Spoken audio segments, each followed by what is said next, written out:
Linking on my brain.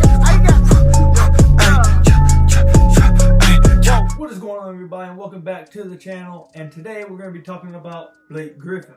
I think it's quite obvious that Blake Griffin hasn't had the greatest run this season. He's only played 18 games, and he just had surgery last month that shut him down for the rest of the season. And in the 18 games he did play, he was playing some of the worst basketball of his entire career because he was dealing with a knee injury. This has resulted in a lot of fans turning their backs on Blake, people forgetting just how great Blake was just last season, having his best season since the 2013-2014 season with the LA Clippers. Which begs the question of this video. Which Blake Griffin was better? Last season's Blake Griffin with the Detroit Pistons or his version in 2013-2014? Let's find out, shall we?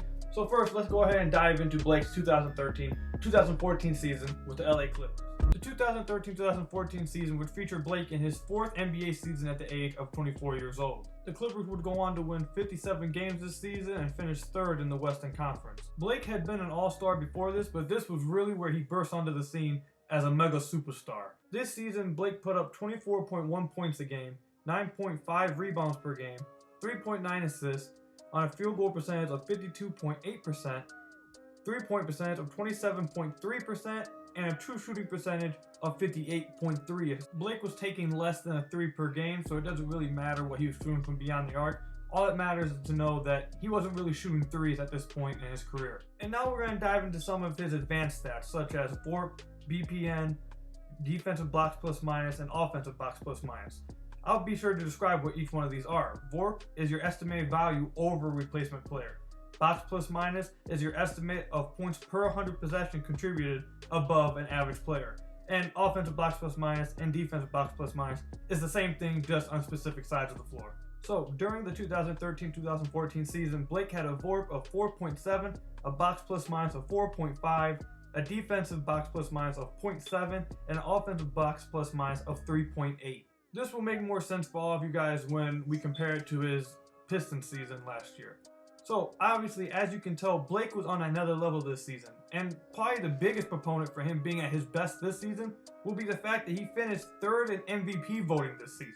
Before last season with the Pistons, I don't think there was any doubt that this was by far and away Blake's best season in the NBA. This season, Blake combined his superhero-like athleticism with MVP-type play, and it's one of those seasons that you'll never forget. Blake playing in Los Angeles, however, helped give this season a little bit more recognition, and last season he was with the Detroit Pistons. And before I get into the argument, I think everybody can agree that not everybody was interested in watching the Detroit Pistons last year or at any point over the last decade, so a lot of people probably missed what he did last season, or just can't really understand how great he really was.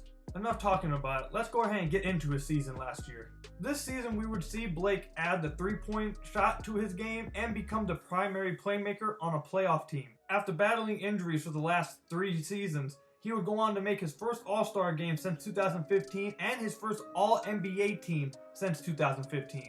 Appearing in 75 games, his most games played since, you guessed it, his 2013-2014 season. During the season, Blake would go on to average a career high in points at 24.5 a game, 7.5 rebounds a game, a career high 5.4 assists per game, 46.2% from the field, a career high 36.2 3-point percentage on 7.0 attempts, and a 58.1 true shooting percentage. This season, Blake didn't just add a 3-pointer to his game as like a part of his bag. This was a primary part of his game. You don't see big men go from just not shooting threes to shooting 36% on 7 attempts per game. That is absurd. Blake essentially turned into a point forward, ones that you see like with Giannis and LeBron James. He was the primary creator of the Pistons' entire offense and carried this team to an 8th seed in the Eastern Conference.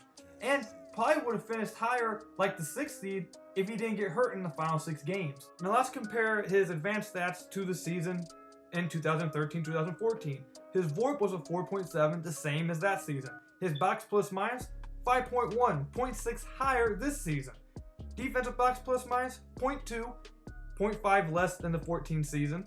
And his offensive box plus minus was 4.9, 1.1 points higher than his 2013-14 season. The most basic takeaway you can get from these advanced stats is that he was a far superior offensive player last season with the Pistons and was a slightly better defensive player when he was younger with the Clippers that year. And before I give you guys my answer to this question, I just want to say one more thing. This belief that many people have that Blake Griffin's athleticism just fell off when he came to the Pistons is just so false. Obviously, he was not the superhero athlete he was with the Clippers. He was insane there. But he still had elite athleticism here with the Pistons. It wasn't like he just was zapped of all of that. And to prove this, I'm going to play for the rest of the video on the screen all of his dunks last season with the Pistons. So to answer the question, which version of Blake Griffin do I think was the best? After doing all the research I did, I'm gonna have to go with the Pistons Blake Griffin. And yes, I know a lot of you guys are probably gonna be like, Koo, you're from Detroit, you're a Pistons fan, you write for the Pistons, you're a media member for the Pistons, you're biased. And I just don't think that's a fair statement to say because I provided information throughout this entire video that is just non-biased, that's just facts. The basic box score stats and the advanced stats say it as well, that he was just a far more superior offensive player last season with the Pistons.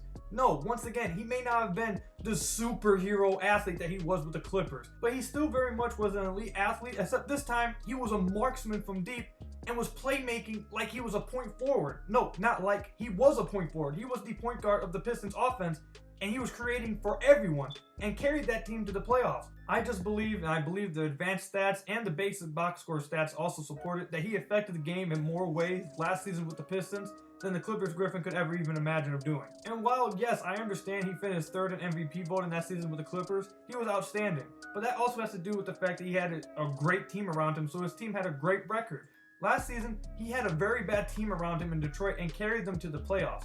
A lot of us in Detroit thought that he should be getting MVP consideration simply because of how outstanding he was playing and how he was just carrying the Pistons team, a team that should have been at the bottom of the conference. He carried them to the playoffs. So for me, I'll take the slight decrease in athleticism. Mind you, once again, slight decrease in athleticism. If you tell me that I get the trade-off of he becomes a marksman from deep and becomes a vastly improved playmaker from where he was in that season. So yes, everybody, the Blake Griffin from 2018 to 2019 with the Detroit Pistons, the same Blake Griffin that a lot of you guys probably didn't pay attention to because he was in the Motor City.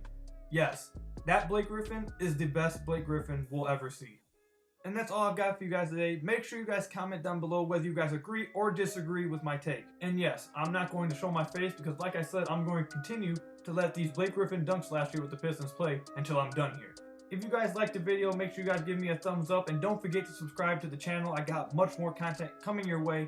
And don't forget to subscribe and check out my second channel, my reaction channel. I react to all sports highlights, basketball and football. Make sure you guys check that out and subscribe there. Thank you guys for watching. Again, that's all I've got for you guys today. I'm going to let the rest of these Blake Griffin dunks play out. So if you guys want to see those, you guys can continue watching. If not, thank you guys for watching. I'll see you in my next video and peace out.